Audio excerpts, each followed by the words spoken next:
धन्यवाद मान्यवर, आपने इस अति महत्वपूर्ण विषय पे मुझे अपनी बात कहने का मौका दिया। और क्योंकि ये दिल्ली से जुड़ा हुआ बिल है तो मैं आपसे उम्मीद करूंगा कि मेरे ऊपर थोड़ी कृपा आपकी होगी। मैं अपनी बात विस्तार से रखना चाहता हूं। मान्यवर, मैंने आज गृह मंत्री जी से समय सीमित है, कारण तो समय के अंदर बोले। कारण सुना कि क्यों एमसीडी का एकीकरण जरूरी है। उन्होंने उसके तमाम फायदे गिनाए, लेकिन इसके साथ साथ यह सरकार यह कहना चाहती है मान्यवर कि यह हिंदुस्तान की सबसे बुद्धिहीन सरकार है। 7 वर्षों तक ये सत्ता में रहे, इनको एमसीडी के एकीकरण का ज्ञान नहीं आया। 15 साल भारतीय जनता पार्टी एमसीडी में रही, भ्रष्टाचार का गढ़ बना दिया, तब एकीकरण का ज्ञान नहीं आया। जिस दिन चुनाव आयोग ने घोषणा की, संजय जी, चुनाव की तारीखों की घोषणा के लिए, जिस दिन चुनाव आयोग ने चुनाव की घोषणा, I have allowed a point of order. Under what rule? 38. He has used the words buddhihin for the government. These are certainly not acceptable. Government के लिए बुद्धिहीन ये शब्द को हटाया जाए। बुद्धिहीन सरकार अनपार्लियामेंट्री है, इसको रिकॉर्ड से हटाया जाए। बैठ जाओ। If anything unparliamentary, it will be expunged from the record. Please. 7 साल के बाद इस सरकार को दिन में अचानक सपना आया। उस दिन मान्यवर 9 मार्च की तारीख थी। चुनाव आयोग ने तारीखों का ऐलान दिल्ली में एमसीडी इलेक्शन के लिए करने के लिए प्रेस कॉन्फ्रेंस बुलाया। उसी के ठीक पहले इनको सपने में आया कि एमसीडी का एकीकरण करना है, एमसीडी को एक करना है, और इन्होंने चिट्ठी भेज के चुनाव आयोग जैसी संस्था की निष्पक्षता को खत्म करने का काम किया है।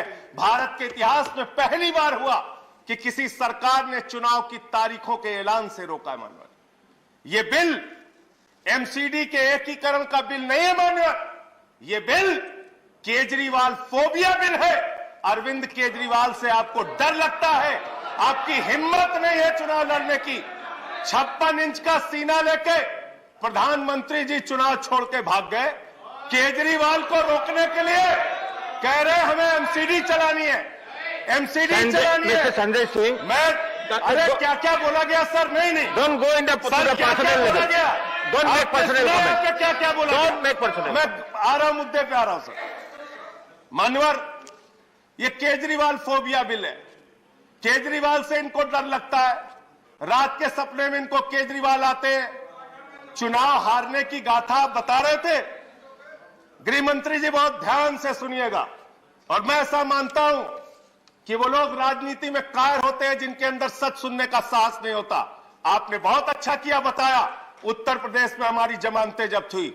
बहुत अच्छा किया बताया आपने कि गोवा में हमारी जमानत जब्त हुई, उत्तराखंड में हुई।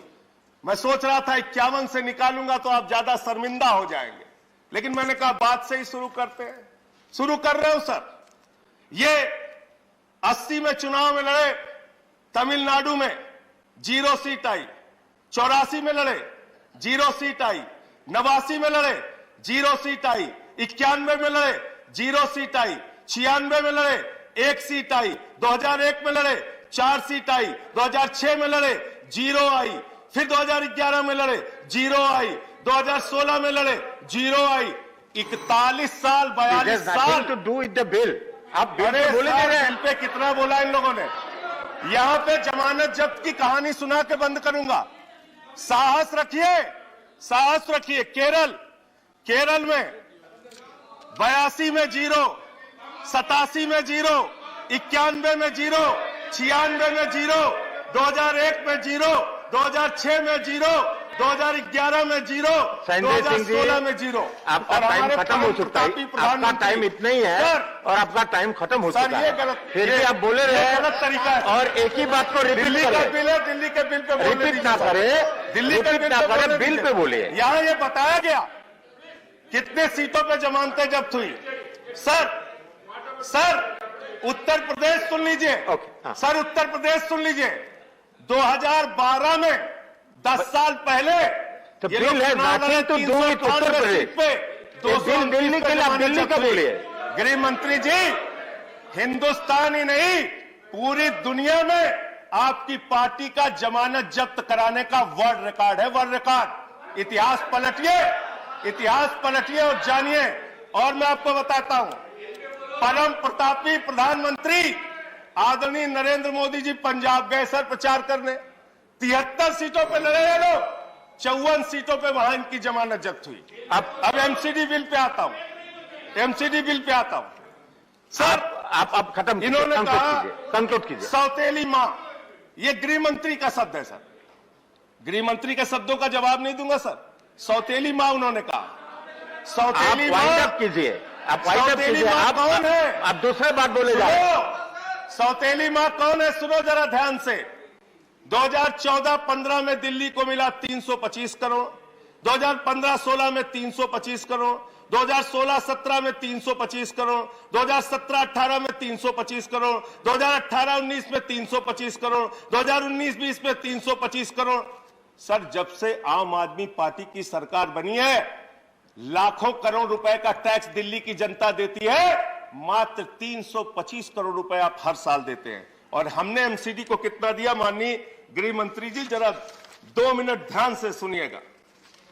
एमसीडी को सर आप वाइंड अप कीजिए, आपका सर टाइम खत्म हो देखिए, चुका है। मुद्दे पे बोल, आप कहिए तो फिर नहीं बोलते। मुद्दे का कोई सच आप नहीं कहिए है, तो नहीं बोलते सर। टाइम कॉन्स्टेंट आप है। कहिए तो नहीं बोलते। दिल्ली से जुड़ा हुआ मुद्दा, ये मुद्दा भी नहीं सुनेंगे। एमसीडी का मुद्दा तो वो सुनने दीजिए सर। आखिरी 1 मिनट आपको दे रहा हूं, आखिरी 1 मिनट। ऐसे करोगे तो फिर कोई बोल नहीं पाओगे। इतना कमजोर मत समझना, इतना कमजोर मत समझना। एक आदमी नहीं बोल पाओगे, एक आदमी सदन चलने नहीं पाएगा। ये ठीक बात, कायरता वाले काम मत संजय जी करो, थे नहीं, कायरता के काम मत करो। तो सर मैं ये कहना चाहता हूं, 30% इसको एक्सपांड किया जाए, दिल्ली ने दिया, इसको एक्सपांड किया जाए। जो थ्रेटनिंग वर्ड्स है, इसको एक्सपांड किया जाए। सर खत्म कर रहा हूं सर। हमने इनको 2016-17 में 2700 करोड़ दिया, 2017-18 में 3224 करोड़ दिया, 2018-19 में 3444 करोड़ दिया, 2019-20 में 4756 करोड़ दिया, और इस बार इनको 6000 करोड़ रुपए से ज्यादा धन इनको दिया। Thank you, MCD. Thank you. अरे सर अब हो गया, अब हो गया। ऐसे नहीं, खत्म अभी करो, नहीं, ऐसा नहीं है। कंक्लूड करो सर। मैं आपको 5 मिनट पहले मैंने कह दिया, आपका टाइम खत्म हो चुका है। सर कंक्लूड कर रहा हूं। नहीं, सर कंक्लूड कर रहा हूं, अंतिम पॉइंट खत्म।